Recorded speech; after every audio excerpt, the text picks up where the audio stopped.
In the quiet town of Coldwater, there's a forest the locals fear. For centuries, it's been a place of dark rumors, of voices that call your name, shadows that don't belong, and people who wander in but never come out. Maggie Harper didn't believe in curses or in anything, really. Not after what happened to her sister, Claire, all those years ago. Claire disappeared without a trace, and Maggie blamed herself. When a little girl named Abigail wandered into those same woods one night, Maggie swore she wouldn't let history repeat itself. She couldn't save Claire, but maybe she could save Abigail.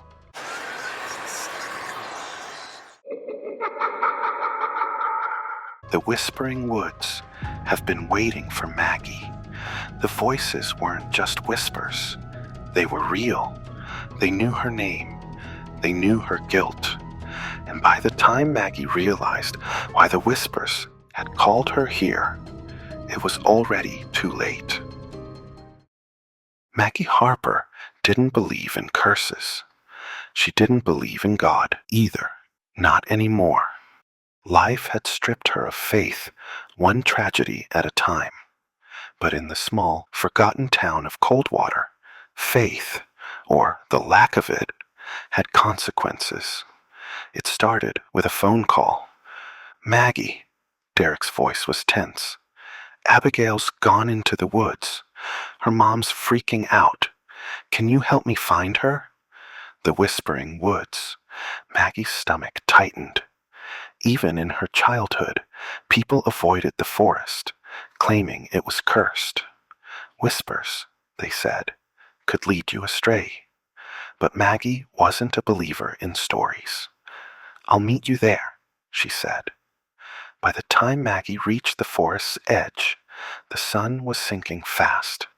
Derek was already there, holding a lantern, his face pale. "They say the whispers get louder after dark," he muttered as she approached. Maggie rolled her eyes. "Let's just find the girl." They stepped into the woods, the air instantly colder. Their calls for Abigail echoed into the silence. But then, faintly, Maggie heard something else, a whisper. "Maggie." She froze. "Did you hear that?" Derek frowned. "Hear what?" Before she could respond, a child's laugh drifted through the trees. They followed the sound deeper into the woods, their flashlights cutting through the gloom. Maggie's unease grew with every step. The whispers were getting louder, overlapping into a low, haunting murmur. "Maggie!" Her heart pounded. They were calling her name. "Abigail!" she shouted, desperate to drown out the voices. And then she saw her, a small figure darting between the trees. "Wait!" Maggie broke into a run, leaving Derek behind. The trees blurred around her as she chased the shadow deeper into the forest. When she finally stopped, she was alone in a clearing. In the center stood an old, crumbling church. Its steeple leaned at an angle, and the door hung ajar, swaying in the wind. "Maggie!" The whisper came again, louder now. And then, stepping out of the shadows, was Abigail. "Come inside," the girl said, her voice soft but unnerving. The church's interior was charred and decayed, its walls blackened from an old fire. Maggie hesitated in the doorway, her flashlight trembling in her hand. "Abigail," she said, "we need to leave." The girl didn't move. "You can't leave until you listen," she said, her dark eyes glinting. "Listen to what?" "Them." Abigail smiled, but it was wrong. Too wide, too knowing. The whispers swelled, louder and clearer. Maggie realized they weren't random. They were words. Why did you leave us? Faith lost. Faith taken. Face us. Her breath caught as she turned to the walls. Words were carved into the wood, deep scratches that read, "You stopped believing, Maggie." Her stomach churned. What is this? Abigail stepped closer. They can smell it, you know. Your fear, your doubt. That's what they want. Maggie's legs felt like lead. Who are they? Abigail's smile faded. The ones who come for people like you. The ones who gave up. The shadows in the church seemed to shift, pooling together in the corners. Maggie's flashlight flickered, casting frantic beams across the room. And then the shadows moved. They weren't shadows. They were figures. Tall, featureless, and made of smoke.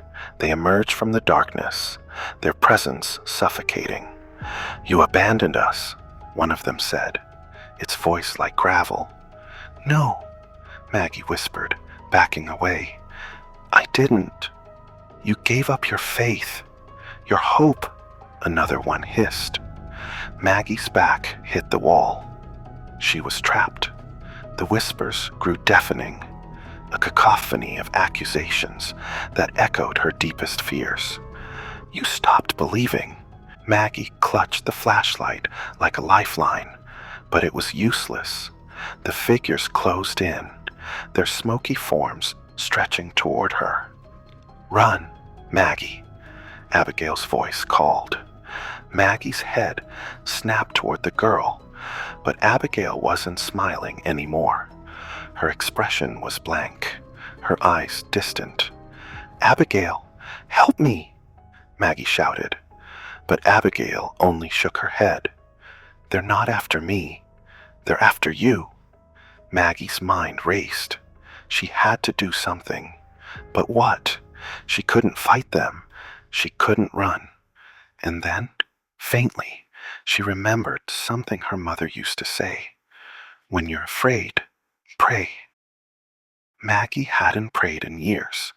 She'd stopped the day her mother died, convinced God wasn't listening. But now, with the shadows closing in, she had no other choice. Her voice shook as she whispered, "God, help me." The whispers faltered. The shadows hesitated, their forms flickering. Maggie took a deep breath, her voice growing stronger. "God, I don't know if you're still there, but I need you. Please, help me." The figures recoiled, their smoky bodies unraveling.